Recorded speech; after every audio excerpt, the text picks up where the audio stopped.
Chapter 30. When Rachel saw that she was not bearing Jacob any children, she became jealous of her sister.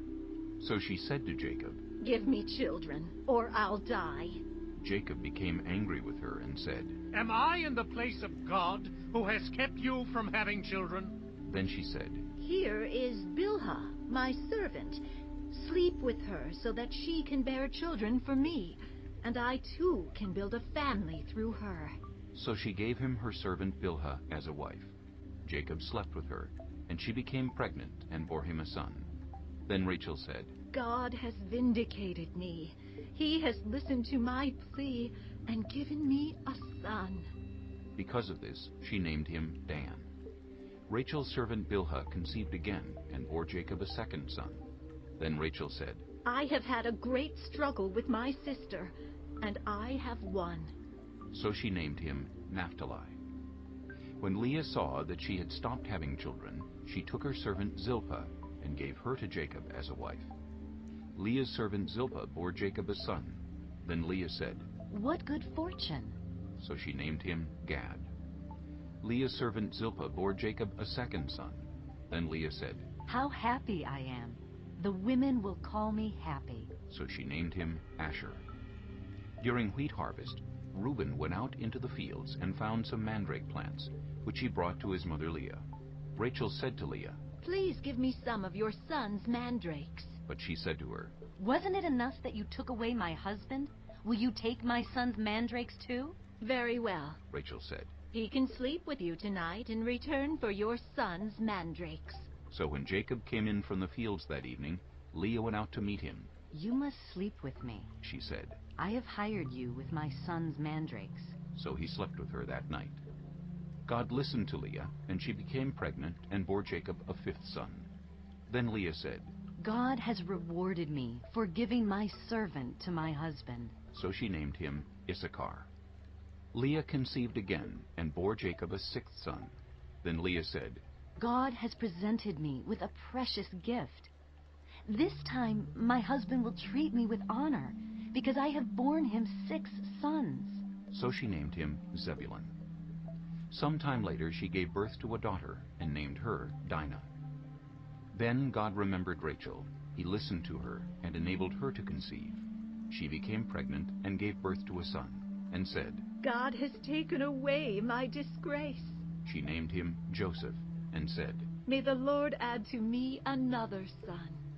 After Rachel gave birth to Joseph, Jacob said to Laban, "Send me on my way so I can go back to my own homeland. Give me my wives and children for whom I have served you, and I will be on my way. You know how much work I've done for you." But Laban said to him, "If I have found favor in your eyes, please stay. I have learned by divination that the Lord has blessed me because of you. He added. Name your wages, and I will pay them." Jacob said to him, You know how I have worked for you and how your livestock has fared under my care.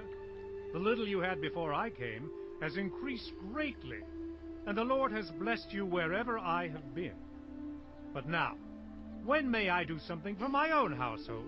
"What shall I give you?" he asked. "Don't give me anything. Jacob replied, But if you will do this one thing for me, I will go on tending your flocks and watching over them.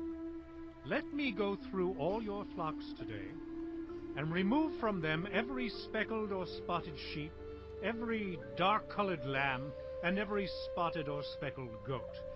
They will be my wages. And my honesty will testify for me in the future whenever you check on the wages you have paid me. Any goat in my possession that is not speckled or spotted, or any lamb that is not dark-colored, will be considered stolen." "Agreed," said Laban. "Let it be as you have said."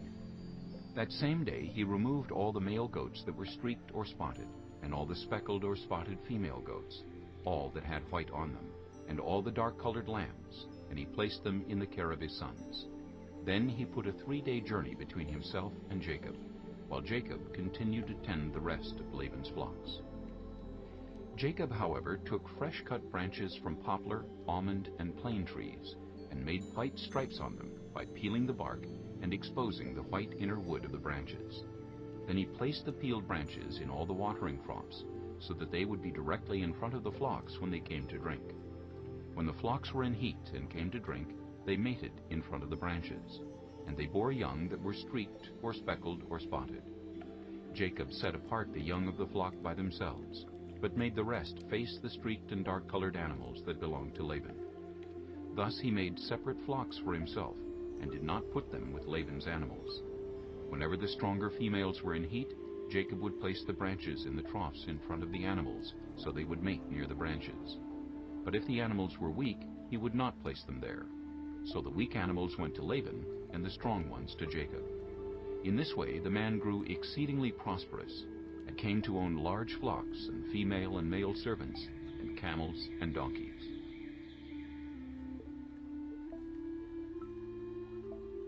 Chapter 31. Jacob heard that Laban's sons were saying, Jacob has taken everything our father owned, and has gained all this wealth from what belonged to our father. And Jacob noticed that Laban's attitude toward him was not what it had been. Then the Lord said to Jacob, Go back to the land of your fathers, and to your relatives, and I will be with you. So Jacob sent word to Rachel and Leah to come out to the fields where his flocks were.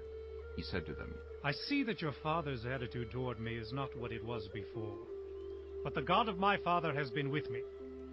You know that I've worked for your father with all my strength, yet your father has cheated me by changing my wages 10 times. However, God has not allowed him to harm me. If he said, the speckled ones will be your wages, then all the flocks gave birth to speckled young. And if he said, the streaked ones will be your wages, then all the flocks bore streaked young. So God has taken away your father's livestock and has given them to me. In breeding season I once had a dream in which I looked up and saw that the male goats mating with the flock were streaked, speckled, or spotted. The angel of God said to me in the dream, Jacob. I answered, Here I am. And he said, Look up and see that all the male goats mating with the flock are streaked, speckled, or spotted.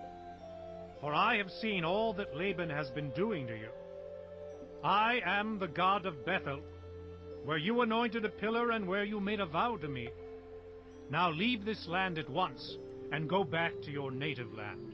Then Rachel and Leah replied, Do we still have any share in the inheritance of our father's estate? Does he not regard us as foreigners? Not only has he sold us, but he has used up what was paid for us. Surely all the wealth that God took away from our father belongs to us and our children. So do whatever God has told you. Then Jacob put his children and his wives on camels, and he drove all his livestock ahead of him, along with all the goods he had accumulated in Paddan Aram, to go to his father Isaac in the land of Canaan. When Laban had gone to shear his sheep, Rachel stole her father's household gods. Moreover, Jacob deceived Laban the Aramean by not telling him he was running away. So he fled with all he had, crossed the Euphrates River, and headed for the hill country of Gilead. On the third day, Laban was told that Jacob had fled. Taking his relatives with him, he pursued Jacob for 7 days, and caught up with him in the hill country of Gilead. Then God came to Laban the Aramean in a dream at night, and said to him, Be careful not to say anything to Jacob, either good or bad. Jacob had pitched his tent in the hill country of Gilead when Laban overtook him, and Laban and his relatives camped there too. Then Laban said to Jacob, What have you done? You've deceived me, and you've carried off my daughters like captives in war. Why did you run off secretly and deceive me? Why didn't you tell me, so I could send you away with joy and singing to the music of timbrels and harps? You didn't even let me kiss my grandchildren and my daughters goodbye. You have done a foolish thing. I have the power to harm you, but last night the God of your father said to me, Be careful not to say anything to Jacob, either good or bad. Now you have gone off because you long to return to your father's household. But why did you steal my gods? Jacob answered Laban, I was afraid because I thought you would take your daughters away from me by force. But if you find anyone who has your gods, that person shall not live in the presence of our relatives. See for yourself whether there is anything of yours here with me. And if so, take it! Now Jacob did not know that Rachel had stolen the gods. So Laban went into Jacob's tent, and into Leah's tent, and into the tent of the 2 female servants, but he found nothing. After he came out of Leah's tent, he entered Rachel's tent. Now Rachel had taken the household gods and put them inside her camel saddle, and was sitting on them. Laban searched through everything in the tent, but found nothing. Rachel said to her father, Don't be angry, my lord, that I cannot stand up in your presence. I'm having my period. So he searched, but could not find the household gods. Jacob was angry, and took Laban to task. What is my crime? He asked Laban. How have I wronged you that you hunt me down? Now that you have searched through all my goods, what have you found that belongs to your household? Put it here, in front of your relatives and mine, and let them judge between the 2 of us. I have been with you for 20 years now. Your sheep and goats have not miscarried, nor have I eaten rams from your flocks. I did not bring you animals torn by wild beasts. I bore the loss myself. And you demanded payment from me for whatever was stolen by day or night. This was my situation. The heat consumed me in the daytime, and the cold at night, and sleep fled from my eyes. It was like this for the 20 years I was in your household. I worked for you 14 years for your 2 daughters, and 6 years for your flocks, and you changed my wages 10 times. If the God of my father, the God of Abraham, and the fear of Isaac had not been with me, you would surely have sent me away empty-handed. But God has seen my hardship, and the toil of my hands, and last night he rebuked you. Laban answered Jacob, The women are my daughters, the children are my children, and the flocks are my flocks. All you see is mine. Yet what can I do today about these daughters of mine, or about the children they have borne? Come now, let's make a covenant, you and I, and let it serve as a witness between us. So Jacob took a stone and set it up as a pillar.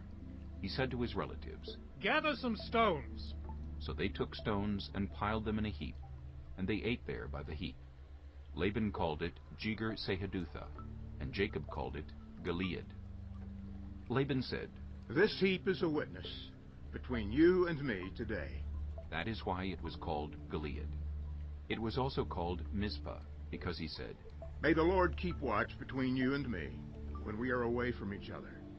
If you mistreat my daughters, or if you take any wives besides my daughters, even though no one is with us, remember that God is a witness between you and me.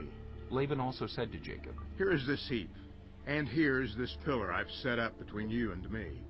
This heap is a witness, and this pillar is a witness, that I will not go past this heap to your side to harm you, and that you will not go past this heap and pillar to my side to harm me. May the God of Abraham and the God of Nahor, the God of their father, judge between us. So Jacob took an oath in the name of the fear of his father Isaac. He offered a sacrifice there in the hill country, and invited his relatives to a meal. After they had eaten, they spent the night there. Early the next morning, Laban kissed his grandchildren and his daughters and blessed them. Then he left and returned.